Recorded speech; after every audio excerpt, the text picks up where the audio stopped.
La série animée Pokémon, ça a été mon petit péché mignon pendant des années. Bon, même si je n'ai pas toujours été très assidu, j'ai quand même regardé jusqu'à quelques épisodes du cycle Diamant et Perle, ce qui représente la saison 8 à la saison 10. Mais rien ne remplacera la première saison sur la Ligue Indigo. Je me pencherai peut-être un jour sur cette série, mais tout m'y est culte. Le générique, même si je trouve qu'on oublie trop souvent ceux de Pokémon Johto, notre beau vieux trio Sacha, Pierre et Ondine, et enfin, pour un jeune moi, la découverte de ce monde, étant donné que je n'avais pas joué au jeu à l'époque. Mais à côté de ça, j'ai également vu les 3 premiers films Pokémon, et pour faire bref, le premier est plat, sans saveur et transpire les pires moments de la Pokémonia et l'appel oisif de pognon. Le seul vrai intérêt est d'y découvrir Mewtwo, que l'on n'a pas arrêté de nous vendre pendant toute la première saison. Le deuxième et troisième film, à savoir Le pouvoir est en toi et Le sort des Arbis, sont bien plus sympas à regarder, et même encore aujourd'hui avec certaines bonnes scènes de combat, de hype voire même d'émotion. Bref, comme vous l'aurez compris, j'ai énormément de sympathie pour les débuts de Pokémon à la télévision et au cinéma. Et récemment, j'ai vu que Netflix proposait le film Je t'ai choisi, que j'ai naïvement lancé avec beaucoup de joie. De la joie car j'avais vu la bande-annonce quelques temps avant la sortie du film, et le fait que ce film revienne aux sources me hypait un peu. Le but du film a clairement été énoncé de proposer une réinterprétation de la première saison ainsi que des points marquants de cette dernière, tout en profitant pour célébrer les 20 ans de la série animée. Mais la réalité est parfois une seule puse, ce qui fait que pour cette review, je vais pas me gêner pour spoiler le film. Non, parce qu'après tout, quand on viole ton enfance, on la tue, on la reviole, on la mange, on la recroche et on la re-reviole, faut pas déconner. Le film commence par un combat totalement random. J'ai juste envie de vous parler de ce combat car si comme moi vous n'avez pas vu Pokémon depuis longtemps, bah vous êtes sûrement en train de vous dire que ça a de la gueule. En réalité, ce combat est diffusé à la télé, que Sacha Ketchum du Bourg-Palette regarde. Non, je déconne pas, ce film fait bien mention du nom de famille de Sacha que je n'avais entendu jusque-là dans les versions américaines. Puis on part sur le premier épisode, littéralement. Sacha se réveille en retard pour son rendez-vous chez le professeur Chen, ne pouvant ainsi pas recevoir dans l'ordre qu'il désirait un Carapuce, un Bulbizarre ou un Salamèche, mais devra se contenter d'un Pikachu.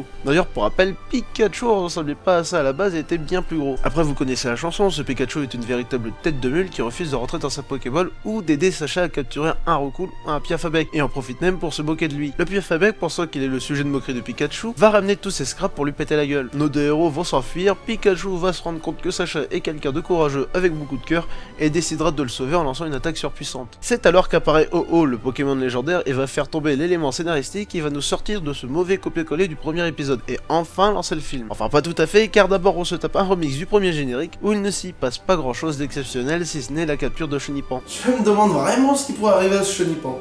Non. Le générique se termine sur la victoire de Sacha contre Erika, championne d'arène de Céladopol, qui lui remet son 3ème badge. Vous remarquerez au passage que l'on ne montre pas les 2 premiers combats d'arène de notre héros. Alors qu'il téléphone à sa mère dans un centre Pokémon, qui d'ailleurs en profite pour faire une petite mention du père de Sacha, élément que les fans de la série attendent une réponse depuis près de 20 ans, un gamin arrive à toute allure après que son Aquali se soit fait défoncer la gueule par Entei, Pokémon légendaire de seconde génération. Sacha se lance à la recherche de ce dernier, suivi par notre bon vieux trio de la Team Rocket, Jesse, James et Meowth, qui ne servent à rien dans ce film. Donc vous allez très vite les oublier jusqu'à ce qu'on arrive à la conclusion. Sacha ne parvient pas à capturer Entei, mais tombe sur 2 personnages qui vont l'accompagner tout le reste du film. Justine et son Tiplouf Pokémon de type eau, issu de la 4ème génération, et Honoré dont le but est de devenir éleveur Pokémon, qui quant à lui est accompagné d'un Lucario, Pokémon de 4ème génération. Alors qu'il se met à pleuvoir, nos héros vont tomber sur un Salamèche abandonné par son dresseur, du nom de Corix, car il le juge trop faible. Original vous dites ?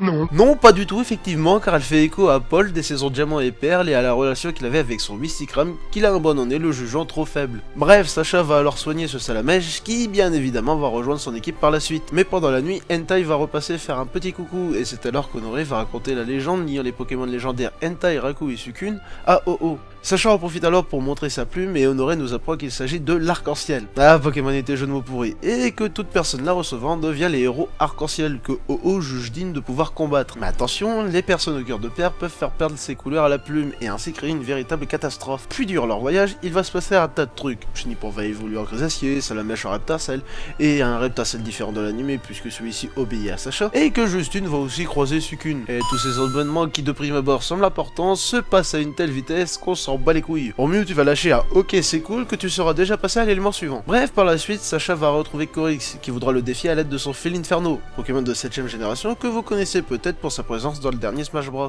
Sacha va envoyer son Reptacel, ce qui va créer une petite confrontation entre lui et son précédent dresseur, que l'on a déjà vu entre Paul et Wistikram une fois de plus. Nos héros vont se prendre une déculottée, notamment à cause du fait que Sacha tente d'utiliser Lance-Flamme à plusieurs reprises alors que son Pokémon n'en était plus capable, et Corix va alors profiter pour troller les valeurs que défend Sacha. Et ce dernier dernier, qui est un petit peu triste, nous sort au calme. Pikachu lui aurait gagné ce combat. Non, en vrai, Sacha est ultra vénère et nous sort même qu'il aurait préféré avoir un carapuce ou un Bulbizarre plutôt que Pikachu. Bon, déjà, si tu avais eu un Bulbizarre, la victoire de l'adversaire aurait été encore plus nette. Et ensuite, pourquoi vous faites de Sacha un connard? Je veux dire, on a tous vu Sacha perdre. Il a perdu contre des champions, il a perdu dans des ligues, mais jamais il n'a eu un tel comportement envers ses Pokémon. Son credo, c'est de s'entraîner pour devenir plus fort et revenir niquer les mers. Alors oui, il y a bien eu des passages où il était ultra triste d'avoir perdu, mais jamais il n'a eu un tel comportement. Bref, Sacha se rend compte de l'importance des Pokémon et du fait qu'ils sont ses amis après avoir fait un rêve où les Pokémon n'existent pas.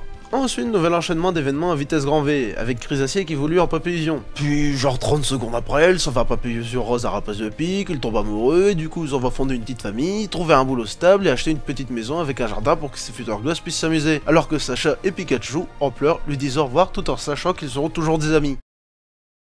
Putain, vous vous foutez de moi? Le départ de Papillusion est l'un des premiers grands moments que nous a offert la série. Chenipan était là depuis le début et a eu ses moments importants dans la série, notamment l'épisode où Sacha l'échange contre Ratatak et se rend compte du fort lien qu'il a tissé avec ses Pokémon. Le départ de Papillusion dans la série est l'un des premiers moments forts en émotion de l'anime. C'est un moment triste, même l'un des plus tristes de la série avec la séparation entre Sacha et Dragonfeu ou la séparation du trio Sacha, Ondine, Pierre. Dans le film, on n'est pas aussi attaché à Papillusion pour la simple et bonne raison que l'on voit à peine. Sa capture se fait pendant le générique, à chaque fois qu'il apparaît, c'est de l'ordre de 30 secondes grand max pour évoluer. Faire d'un événement aussi important un moment aussi anecdotique, sérieusement vous auriez pu vous abstenir. Sinon, pour revenir au film, nos héros tombent sur Raikou.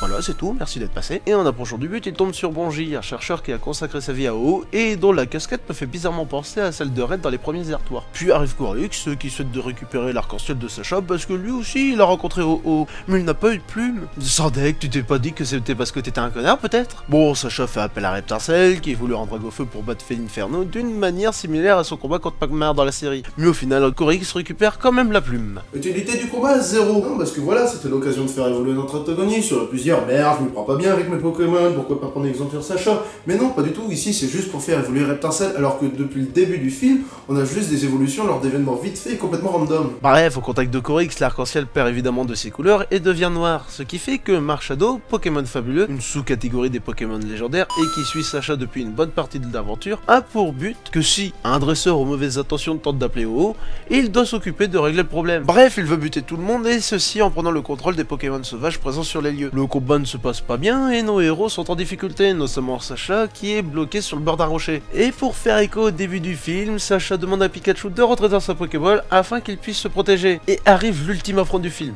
Pas le dernier, hein, c'est juste que sa taille est immense. Pikachu, pourquoi tu ne veux pas rentrer dans ta Pokéball? Il y a une raison, Sacha.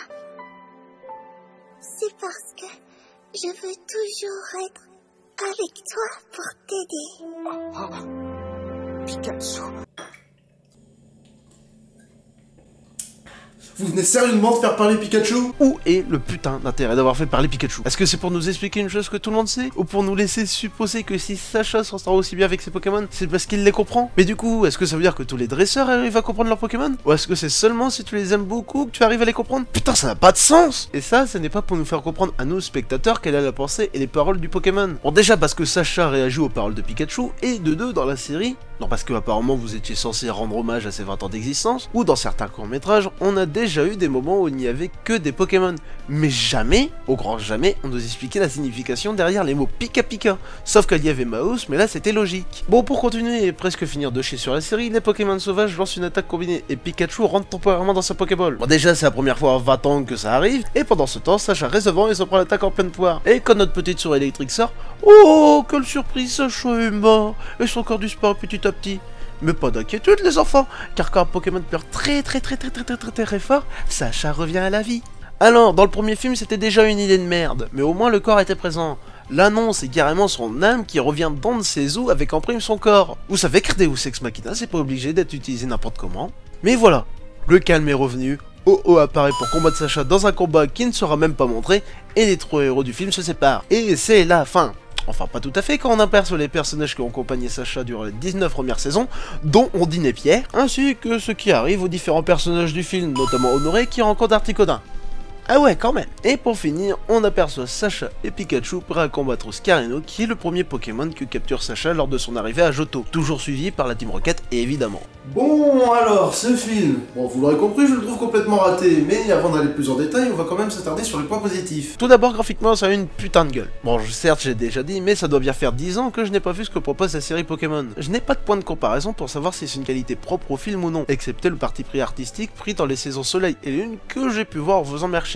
Ensuite, j'aime beaucoup l'idée de faire venir des personnages, et donc des Pokémon, des autres régions de l'univers de Pokémon. Il y a 20 ans, même Game Freak ne pensait pas qu'il y aurait plus de 2 régions, mais maintenant qu'il existe 7 générations de Pokémon, c'est cohérent de les impliquer dans un tout afin de crédibiliser l'univers. Et sinon, tout le reste me déçoit. Le première minute de film, c'est le premier épisode, et tous les autres événements du film vont trop vite, beaucoup trop vite, et s'enchaînent sans la moindre pause.